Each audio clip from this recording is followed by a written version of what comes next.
Hey everybody, Cheryl here. Today I wanted to talk about getting out of our own way. Now, we have many challenges in our industry behind the chair.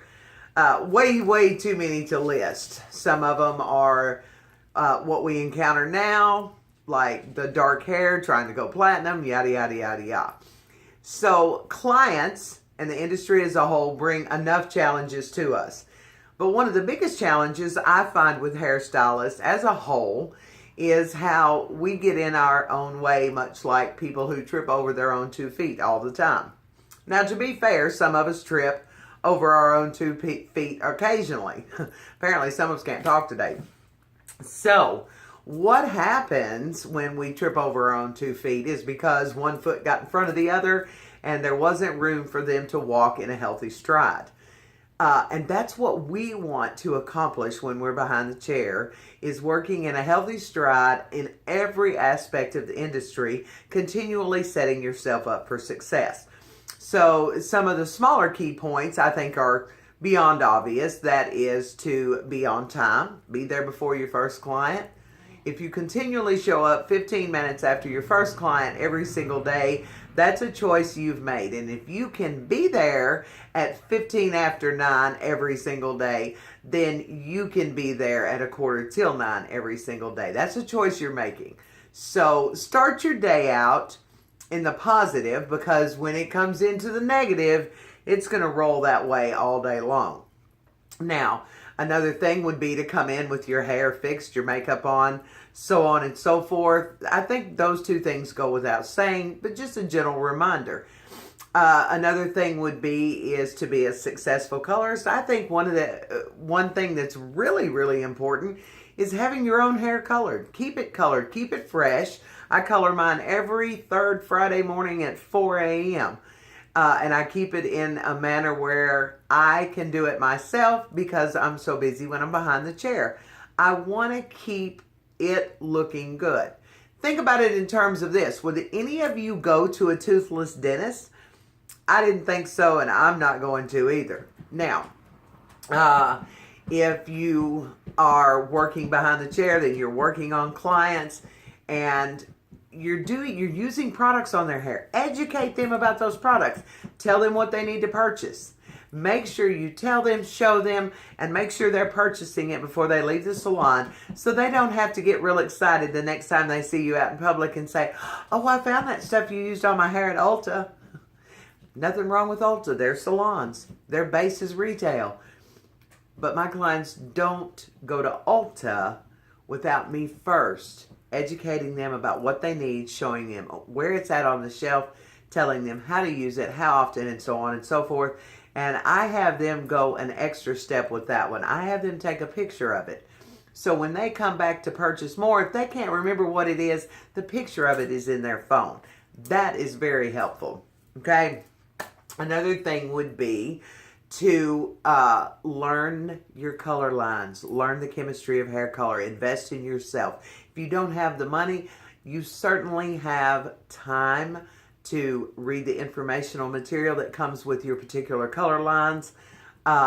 Learn the chemistry of the color. Know the chemicals you're putting on there. When I began to invest in myself in that manner, I took a course called Color Mastery. I began to understand all the little nuances of what was happening when I had challenges with hair color. And 99% of it was the fact that I didn't understand the chemistry of it and the products that I was using.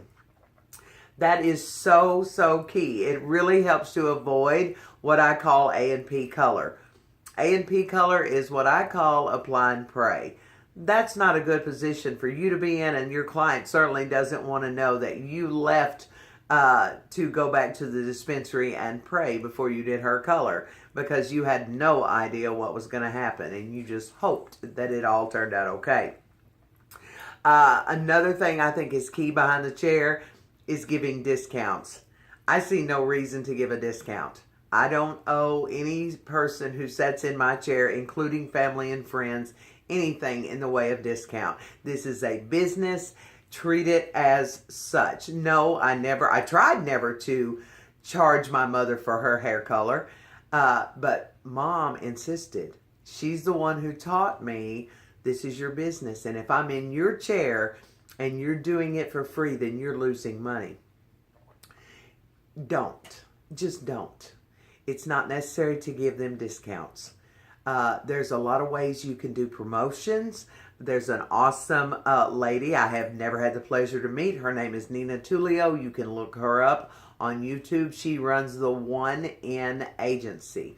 And she gives lots of promotional ideas that are fabulous. Now, when you're giving discounts to family and friends, you're saying to them unintentionally that you don't feel like your work is worthy. I had somebody call, it's just been a few months ago, and somebody said, Cheryl, phone. I went to the phone, and this would-be new client was interested in me coloring her hair. She heard I was a good colorist, and she wanted to know how much I would charge to do XYZ. I quoted her a price, and I could hear the gasp in her voice, and she said, well, so-and-so said she would do it for $35. And I said, if that's your budget, then that's where you need to be, because I'm not going to be able to do it for that. I didn't get snarky with her. I just referred to it as a budget issue, and I left it at that. And on that note, take that to a whole nother level and clean up your social media. Get your personal drama off there. Just stop it. Just stop it. The other thing on social media would be is don't get on there and rant. When you've had a bad day, a client has treated you badly, then your next client that you booked out 3 hours for does not show up, and you are feeling very defeated. I see where stylists get on there and do this generic rant. Nobody wants to see that. And if you want to rant, go to the back room.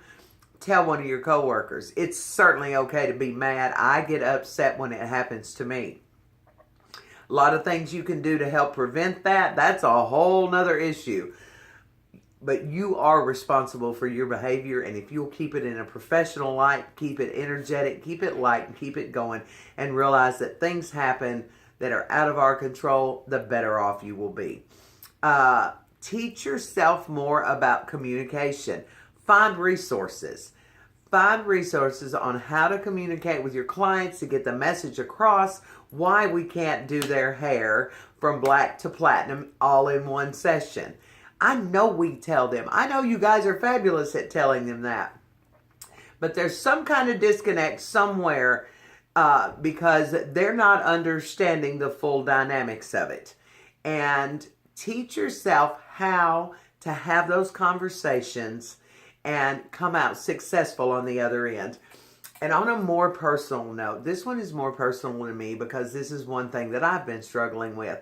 And that would be reaching out for help. We are so prideful and we're so excited to be in this industry, and we want everything to turn out perfectly. And just this week, I had to reach out to a mentor of mine and say, I'm struggling. I need inspiration. I need to learn more. I need to step it up. And I'm looking to this person for help. Probably one of the hardest phone calls I have ever made in my career, because I'm just as prideful as the rest of you guys. It's hard.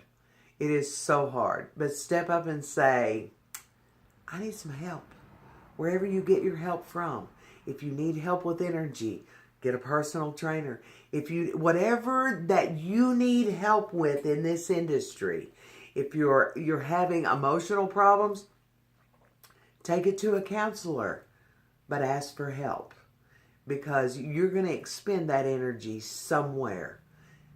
Make sure you're reaching out to the right people and put yourself in the position to be successful. And sometimes in order for you to get up to the top of the stairs, you have to step down and put something else out of the way. I hope these are just a few tips that inspire you to take a really good look at your entire day, every day, then your week, then your month, then your year behind the chair, and what can you do to get out of your own way and become a more successful hairstylist. My name is Cheryl Segraves. You can find me on YouTube at CherylSeg RAV as in Victory ES, and on Instagram at color1up. That's COLOR, the number 1 and up. I hope everybody has a great day and be looking for some more videos.